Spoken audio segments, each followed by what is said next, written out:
Assalamualaikum warahmatullahi Di sini wabarakatuh. kami dari kelompok 1 akan menjelaskan tentang studi Islam. Sebelum ke materi, izinkan kami memperkenalkan diri.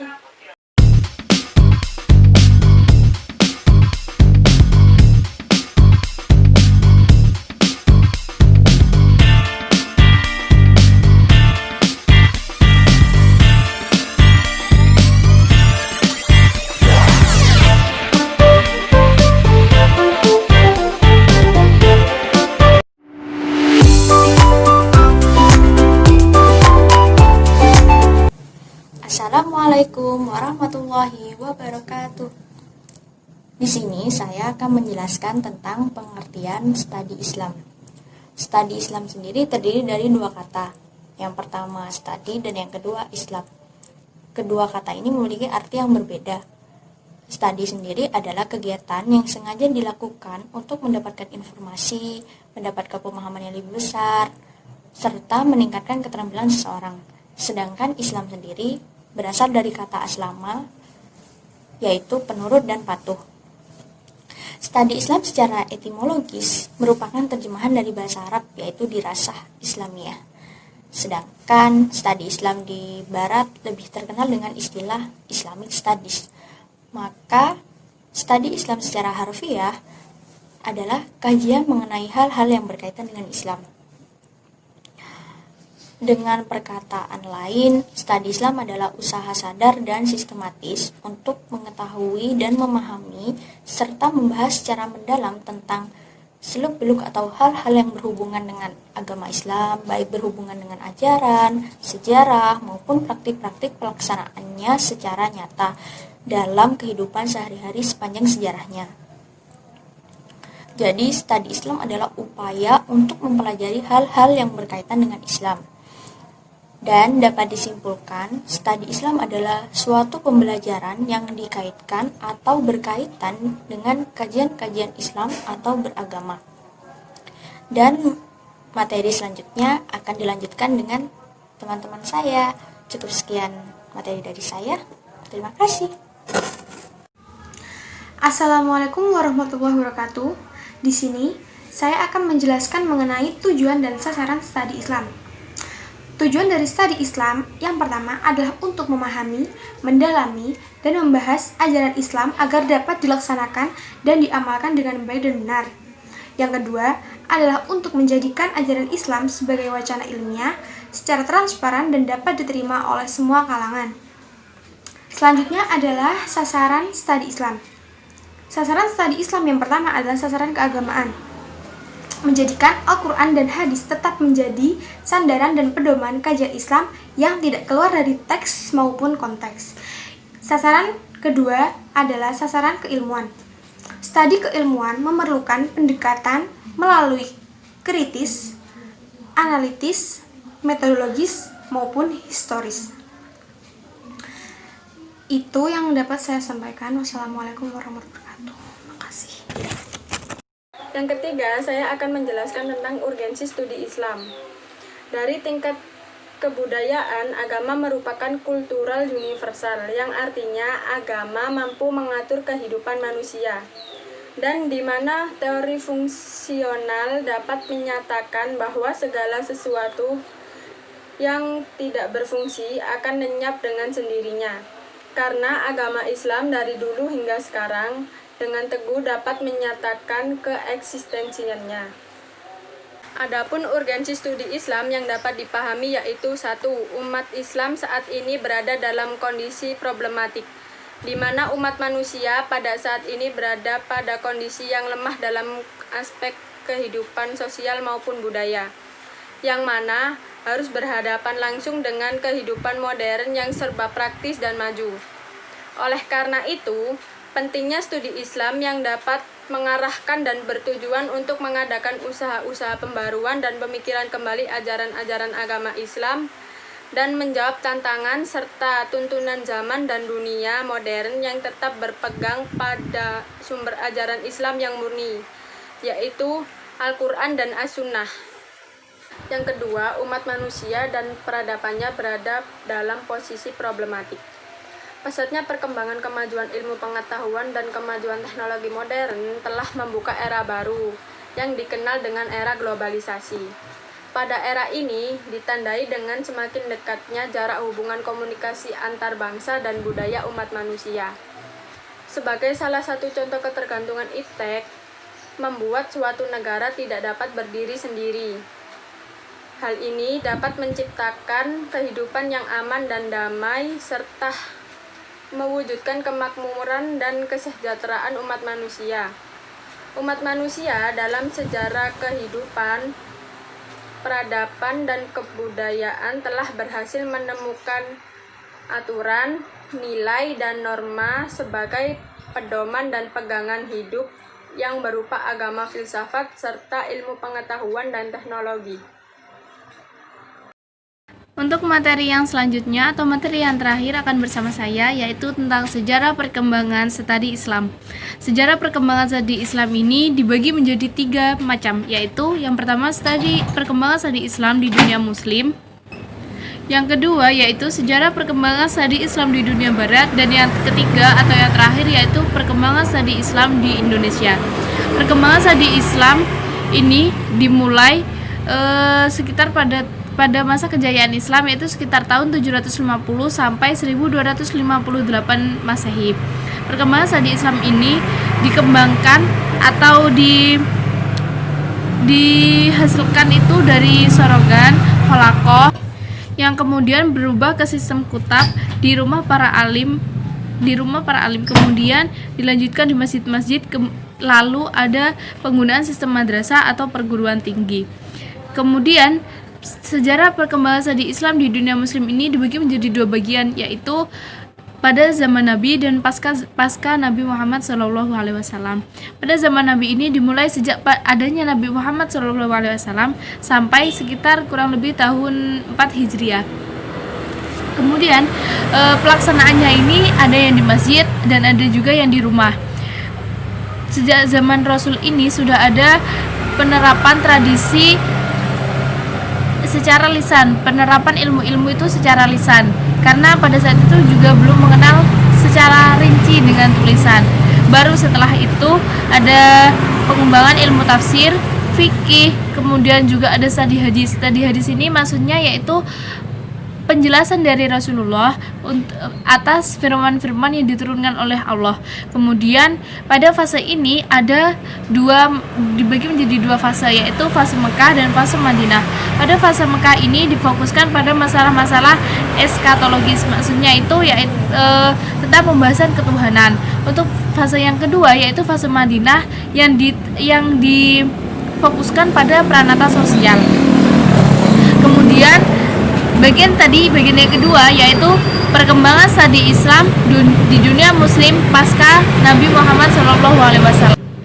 Perkembangan studi muslim pada pasca Nabi Muhammad SAW ini terjadi banyak sekali studi, yaitu maksudnya itu yang sampai sekarang ini, yaitu yang pertama terlebih dahulu yaitu literasi yang secara sistematis yang dimulai dengan kodifikasi Al-Quran yang terjadi pada masa Khulafaur Rasyidin. Kemudian yang kedua yaitu kodifikasi hadis dan ditulis dalam sebuah kitab yang terjadi pada masa dinasti Umayyah. Yang selanjutnya yaitu ada para muhadisin yang mengeluarkan hadis-hadisnya yang dikelompokkan menjadi 3 macam, yaitu hadis hasan atau hadis yang kuat, hadis sahih atau hadis yang paling kuat atau kebenarannya sudah dipastikan. Yang kedua yaitu hadis hasan yang berada di tengah-tengah, dan yang ketiga yaitu hadis dhaif yang sifatnya itu lemah. Kemudian muncul juga pusat-pusat intelektual peradaban Islam seperti Hijaz, yaitu Mekah dan Madinah, di Irak yang berpusatkan di Kufah dan Basrah dan Syria.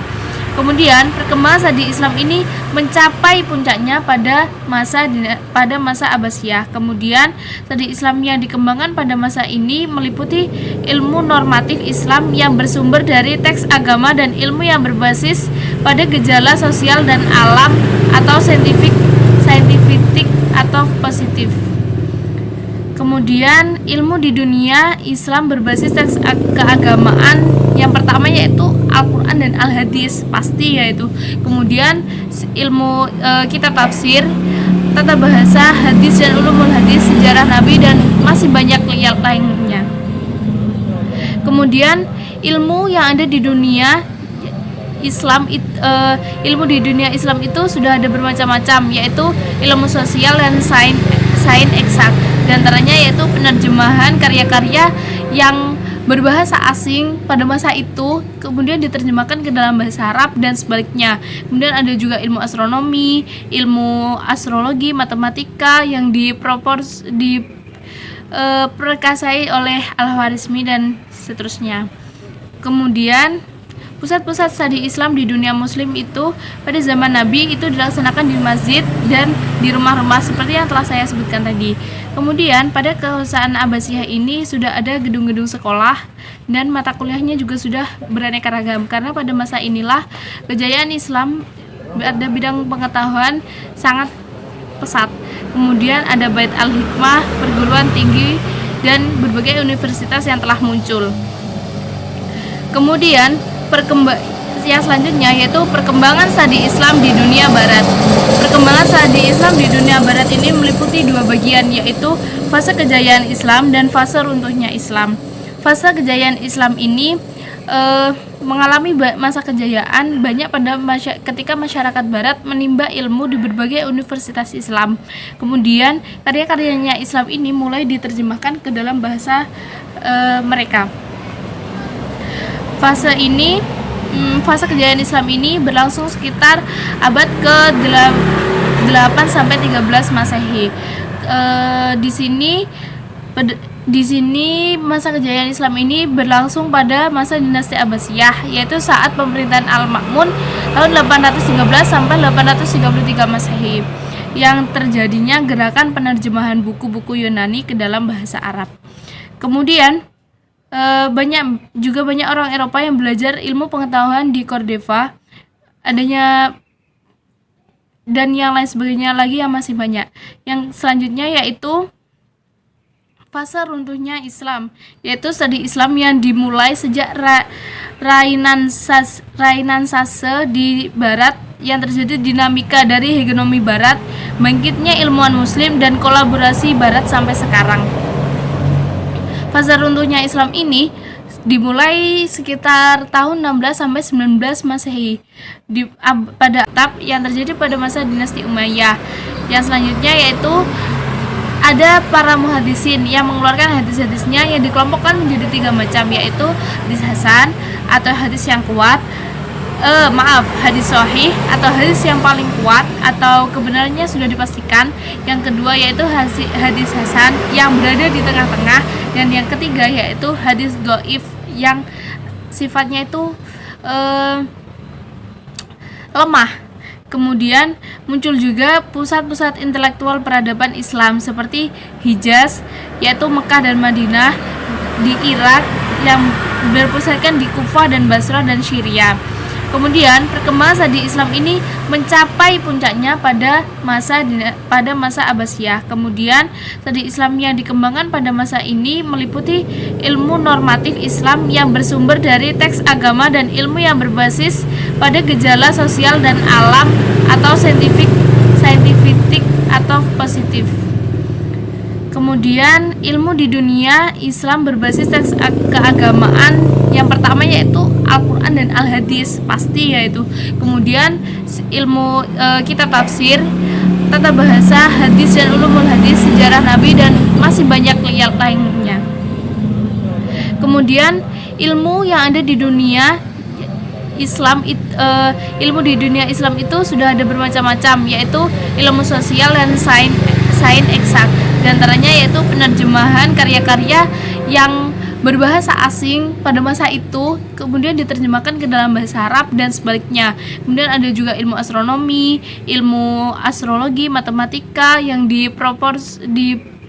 diperkasai oleh Al-Khwarizmi dan seterusnya.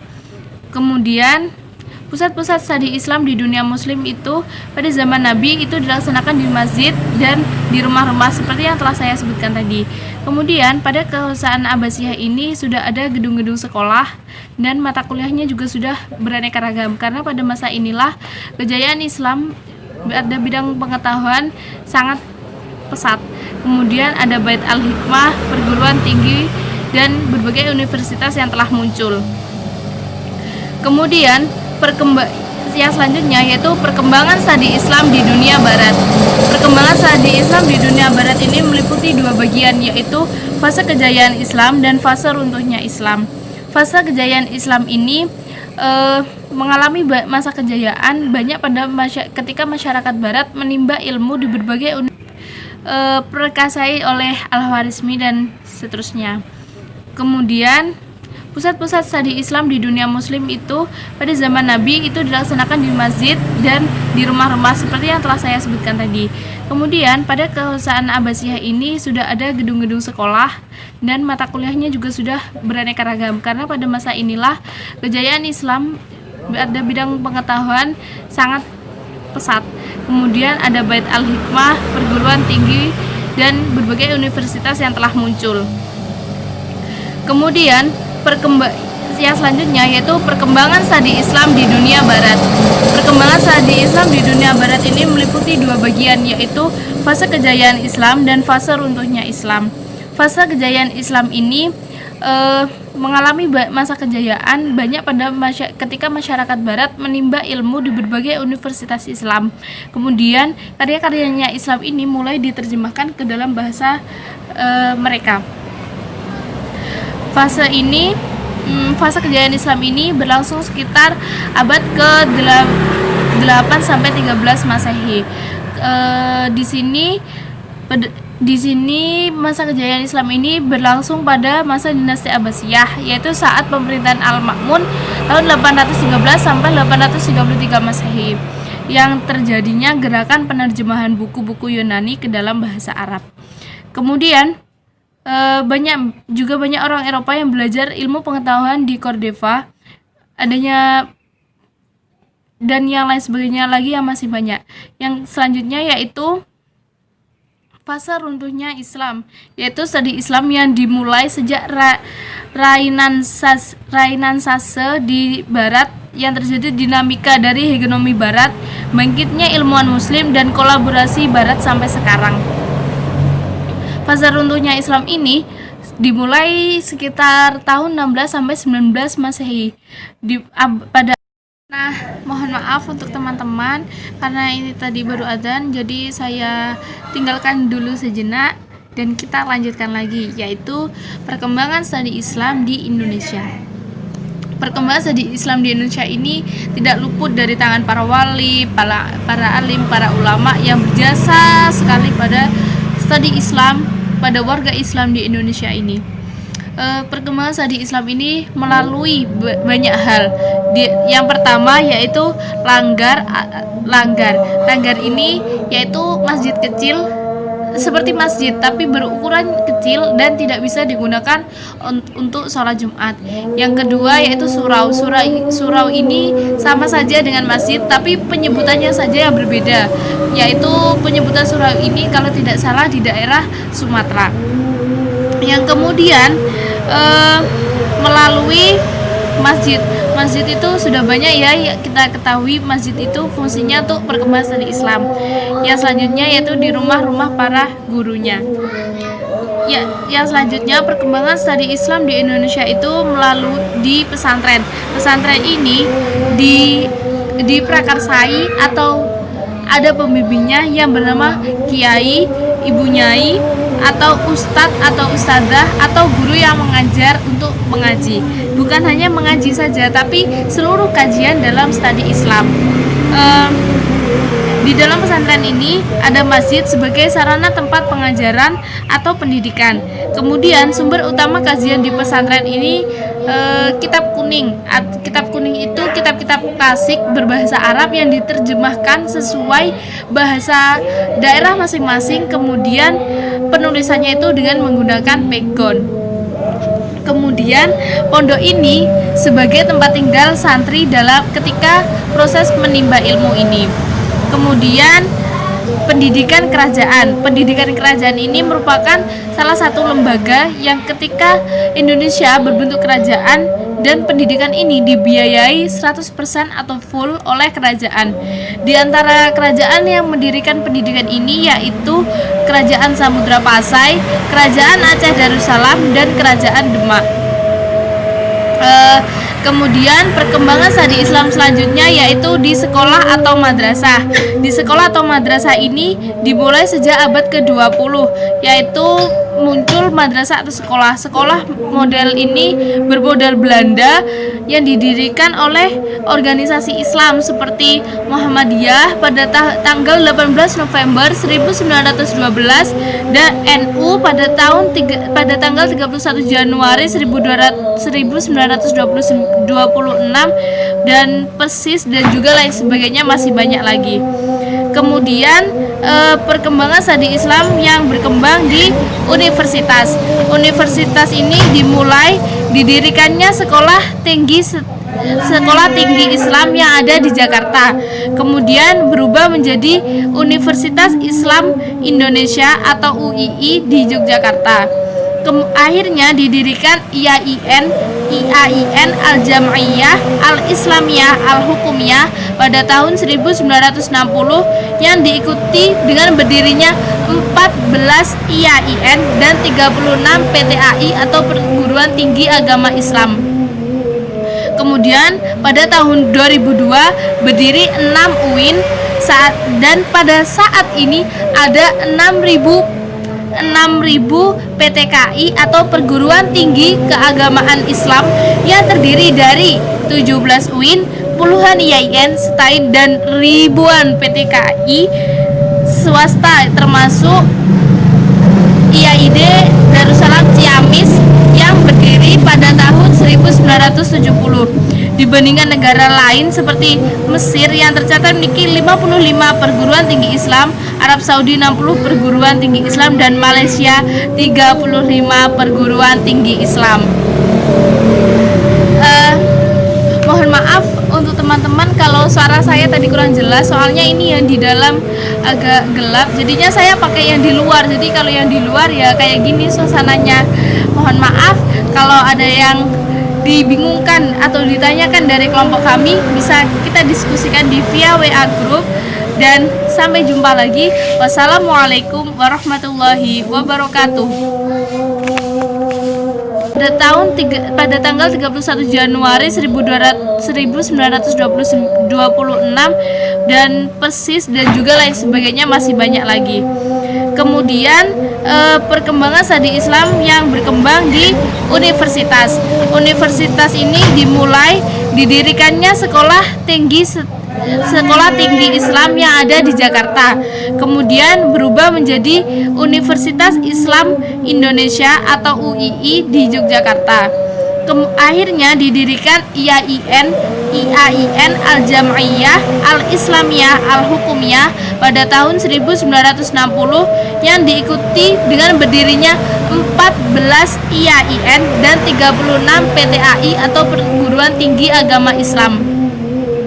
Kemudian pada tahun 2002 berdiri 6 UIN dan pada saat ini ada 6.000 PTKI atau Perguruan Tinggi Keagamaan Islam yang terdiri dari 17 UIN, puluhan IAIN, STAIN, dan ribuan PTKI swasta termasuk IAID Darussalam Ciamis yang berdiri pada tahun 1970. Dibandingkan negara lain seperti Mesir yang tercatat memiliki 55 perguruan tinggi Islam, Arab Saudi 60 perguruan tinggi Islam, dan Malaysia 35 perguruan tinggi Islam. Mohon maaf untuk teman-teman kalau suara saya tadi kurang jelas, soalnya ini yang di dalam agak gelap, jadinya saya pakai yang di luar. Jadi kalau yang di luar ya kayak gini suasananya. Mohon maaf kalau ada yang dibingungkan atau ditanyakan dari kelompok kami, bisa kita diskusikan di via WA group. Dan sampai jumpa lagi. Wassalamualaikum warahmatullahi wabarakatuh.